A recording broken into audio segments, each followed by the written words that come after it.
పెళ్ళైనా పండగైనా వేడుక ఏదైనా పట్టు చీరల ప్రత్యేక వేదిక వారాహి సిల్క్స్. నమస్తే, వెల్కమ్ టు సుమన్ టీవీ. నేను పద్మిని. ప్రస్తుతంతో పాటు ప్రముఖ ఆధ్యాత్మికవేత్త, tarot card reader, astrologer, Vedic nutritionist, అలాగే cancer life coach Vanaja Ramashetti గారు మనతో పాటు ఉన్నారు. మాట్లాడదాం. మేడం నమస్తే. మేడం నమస్తే అమ్మా Padmini. Thank you so very much for your time. Most welcome. శ్రావణ మాస శుభాకాంక్షలు. మీకు కూడా మీ ఇంటికి రావడం చాలా చాలా సంతోషం ఎప్పుడూ కూడా. Same here. సో అయితే ఇవాళ మీ నుంచి మీరు టారో కార్డ్ రీడర్ చాలా బ్యూటిఫుల్ గా ప్రొడక్ట్ చేస్తూ ఉంటారు. నాకు స్వానుభవాలు కూడా ఉన్నాయి. నేను కడుపుతో ఉన్నప్పుడు టారో కార్డ్ చేయించుకున్నాను. ఎవరు పుడతారని అడిగితే బాబు పుడతారని గన్ షాట్ గా చెప్పారు, పుట్టాడు. అండ్ ప్యూర్ గా బ్లెస్సింగ్స్ ని కూడా అందించారు.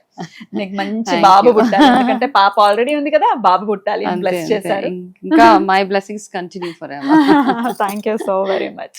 సో ఇంత బ్యూటిఫుల్ గా టారో కార్డ్ నుంచి మీ ప్రొడిక్షన్స్ ఉంటాయి కాబట్టి మన వాళ్ళకి ఉపయోగపడేలాగా ఈ ద్వాదశ రాశులకి సంబంధించి సపరేట్ రాశులు మనం మాట్లాడుకుందాం. ఆ రాశుల వాళ్ళకి లక్ష్మీ అనుగ్రహం ఎలా కలుగుతుంది, ఏం చెయ్యాలి, what is that one quality ఖచ్చితంగా వాళ్ళు మార్చుకోవాలి వాళ్ళ జీవితంలో. ఇప్పుడు మేషరాశి వాళ్ళు ఉన్నారు, ఏం మార్చుకోవాలి, ఏం చెయ్యాలి లక్ష్మీ అనుగ్రహం కోసం.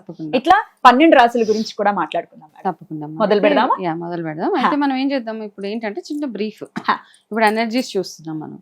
అయితే చూసినప్పుడు ఏంటంటే ఇప్పుడు మేషరాశి ఎనర్జీ కనెక్ట్ చేసినప్పుడు నా కార్డ్స్ ద్వారా ఒక ప్రెడిక్షన్ వస్తుంది.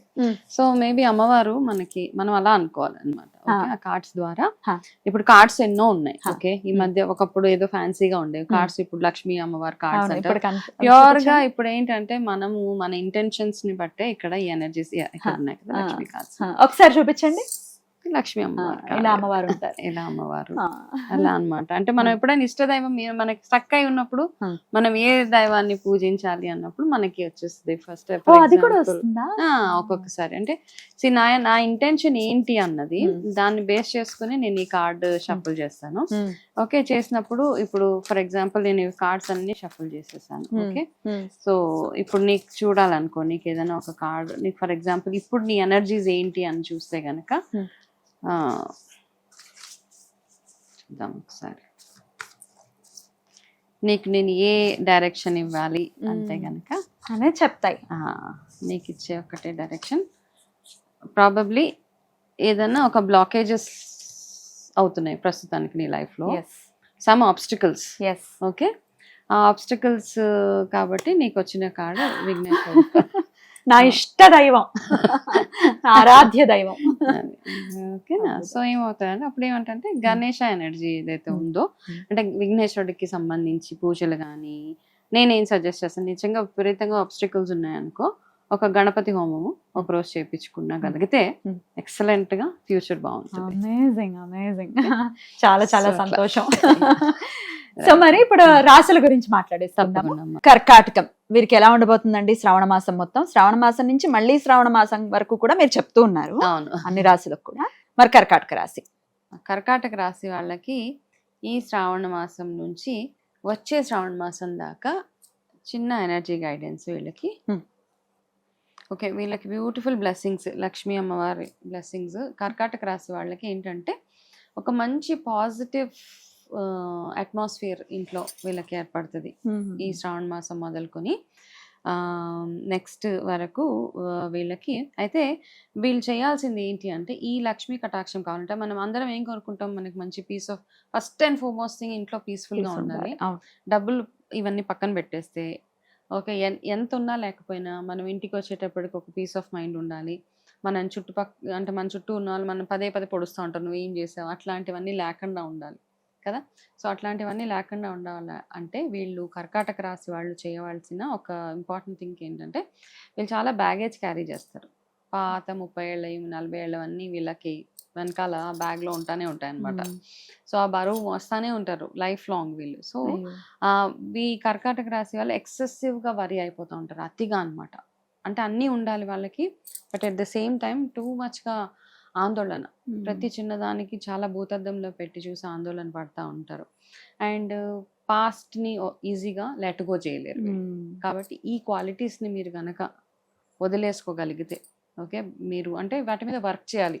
ఇది ఈజీ వదిలే అంటే ప్రతి చెప్పేయడం, ఒక్కరికి ఒక్కొక్క అవును, అవును. క్వాలిటీ ఉంటది కదా. ఎలా వదిలేయాలి, ఎలా వాటిని ప్రాక్టీస్ చేయాలి? See, ఒకటి ఏంటంటే ప్రాక్టీస్ కొంచెం టైం పడుతుంది మనకి.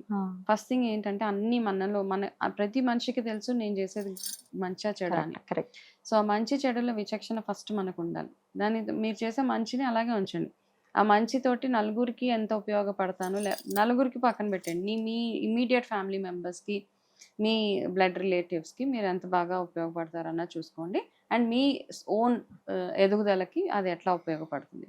రెండోది మీలో ఉన్న బ్యాడ్ క్వాలిటీస్ ఏవైతే ఉన్నాయి, నెగిటివ్ క్వాలిటీస్ ప్రతి ఒక్కరిలో ఉంటాయి కదా, అందరం ఏం క్లీన్ కాదు. సో ఆ క్వాలిటీస్ ఏవైతే ఉన్నాయో అవి దేనికి పనికిరావు. యాక్చువల్లీ ఏంటంటే ఒక్కొక్కసారి ఇట్స్ నాట్ వర్త్ అనమాట. సో అట్లాంటివి అవి మీ రియాక్షన్, వాటి వల్ల మీరు ఇచ్చే రియాక్షన్స్ ఏవైతే ఉంటాయో, అవతల మంచి వచ్చి మాట్లాడినప్పుడు, మనం నలుగురిలోకి వెళ్ళినప్పుడు వాటిని ఎట్లా కంట్రోల్ చేసుకోవాలి అన్నది చిన్నగా ప్రాక్టీస్, మెడిటేషన్ అనొచ్చు, స్పిరిచువల్ లైన్లో ఆలోచించడం అనొచ్చు. ఇవన్నీ చేసుకుంటూ స్లోగా ప్రాక్టీస్ చేసుకోవాలి అంతే.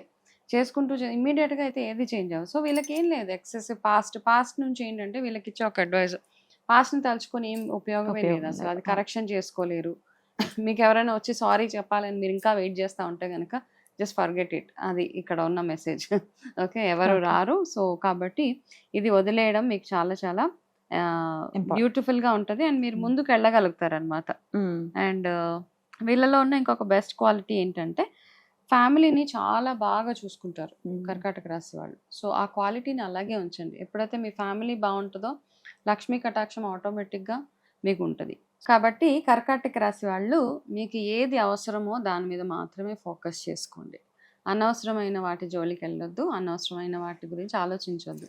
సో అట్లా మీ మీద మీరు ఫోకస్ చేసుకోగలిగితే శ్రావణ లక్ష్మి ఆశీర్వాదం చక్కగా మీకు ఉంటుంది. అలాగే ఉండాలని మనస్ఫూర్తిగా కోరుకుంటూ, అయితే ఇంట్లో వీళ్ళు చేసుకోవాల్సినటువంటి పరిహారాలు ఏమిటి అనేది కూడా ఒకసారి మీరు చెప్తే తెలుసుకుంటాం. తప్పకుండా.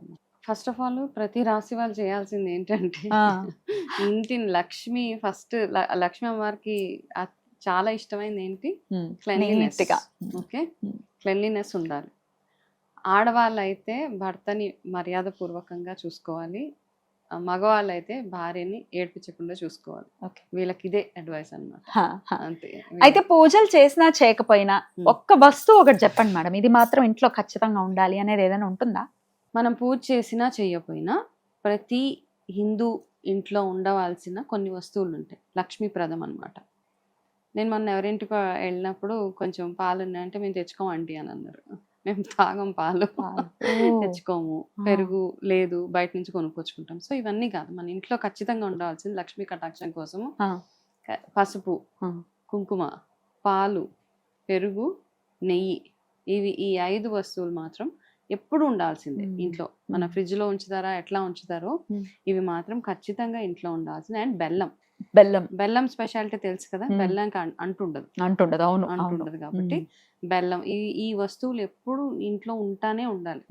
ఎవరైనా వచ్చినా రాకపోయినా పాలు మంచిదే కదా. యాక్చువల్ గా పాతకాలంలో చూడు, ఎప్పుడు వెళ్ళినా ఏ టైంలో వెళ్ళినా మజ్జిగ ఇచ్చేవాళ్ళు, పాలు ఇచ్చేవాళ్ళు. పుష్కలంగా ఉంటది అనమాట, అబండెన్స్ అంటాం కదా ఇప్పుడు లాంగ్వేజ్ లో చెప్పాలంటే. ఇవి ఎప్పుడైతే ఇంట్లో ఉంటాయో ప్రతిసారి లేదు అనకూడదు. పాలు ఉన్నాయంటే ఉన్నాయి అని చెప్పుకునేలాగా ఉండాలి మనం. పాలు అయిపోయినాయి, పెరుగు అయిపోయింది, ఇట్లా కాదు. పెరుగు, పాలు, ఖచ్చితంగా బెల్లము, ఇవి ఎప్పుడు ఇంట్లో ప్రతి ఒక్కరి ఇళ్లలో ఉండాలి. అండ్ గుమ్మానికి పసుపు, కుంకుమ ఉంటే లక్ష్మీ కటాక్షం. మీరు ఏం చేసినా చేయకపోయినా ఇవి మాత్రం ఎప్పుడు ఉంచుకునేలాగా చూసుకోవాలి. అద్భుతం అండి, ఇది మంచి సజెషన్ అందరికీ కూడా. చాలా అద్భుతంగా తెలియజేశారు. కృతజ్ఞతలు మేడం. నమస్తే. నమస్తే.